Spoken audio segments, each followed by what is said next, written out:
Hi, I'm Mary Ho, nurse educator working full-time here in Qatar and doing this retailing, wholesaling, dropshipping business part-time. I already earned around 2.5 to 3 million pesos selling all of these products. And alam mo ba, na habang binibenta ko tong mga to, hindi naman ako nag-resign sa trabaho. Full-time pa rin ako nagtatrabaho as nurse educator sa isa sa pinakamalaking ospital dito sa Qatar.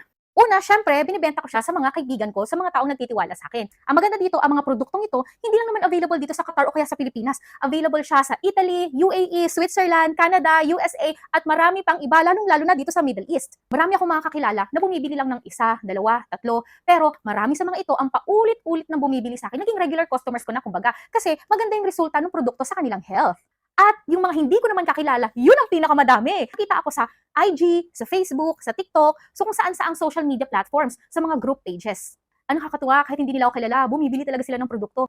Kilala na to, na quality, at saka totoo talaga, legit, na nakakatulong sa health natin. And of course, meron din ako mga resellers sa Pilipinas, na binibigyan ko na lang din ng komisyon kapag sila ay nakakapag-close deals ng mga produkto, lalong-lalo na kung bulk. At syempre, ang pinakamaganda, yung consignment. Kasi yung consignment, wala kang pwestong babayaran, wala kang tauhan na papasakurin. Sa consignment, kailangan mo lang naman makipag-usap sa mga establishments, sa mga stores, sa mga pharmacies, para ikaw ay payagan nilang mag-display ng mga produkto na katulad nito. Eh lahat naman ng mga produktong to may FDA approval. And since ang JC ay makakapag-provide nito sa'yo, pwede ka makipag-consignment sa mga stores. Nag-umpisa ako mag-consignment sa Lipa, Batangas, doon sa aming lugar. Kumausap ako ng mga pharmacies para ilagay yung ating mga produkto. And ngayon, yung mga kamag-anak, mga kapatid at in-laws ko na ang nag-aasikaso sa Lipa. Kaya nakakatuwa na kahit na empleyado ako dito sa Qatar, hindi ko kailangan mag-resign para lang maging isang entrepreneur o isang businesswoman.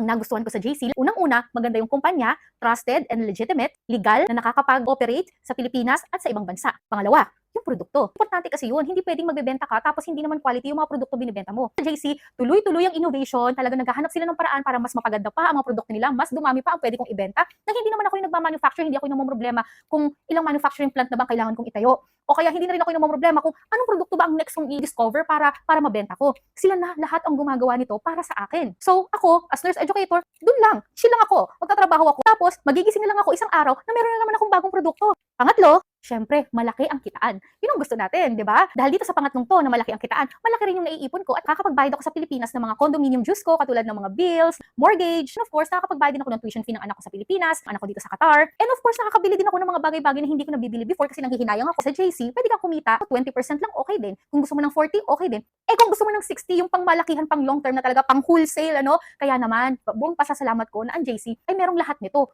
Ano ulit yun? Magandang kumpanya. Pangalawa, magandang produkto. Pangatlo, malaking kitaan. At pang-apat, lifetime pa yung negosyo ko, di ba? Pagdating ng panahon, gusto ko na mag-retire. Oh my God, hindi na ako matatakot umuwi ng Pilipinas kasi alam kong may negosyo naman ako na established ko na habang nandito pa lang ako sa Qatar. So, ibig sabihin, pag retire ko, hindi lang malaki ang negosyo ko, malaking malaki na siya. Katulad nitong sleeves ko, di ba? So, wealthier na, wealthier pa! Again, this is Mary Ho, your health educator and health advocate.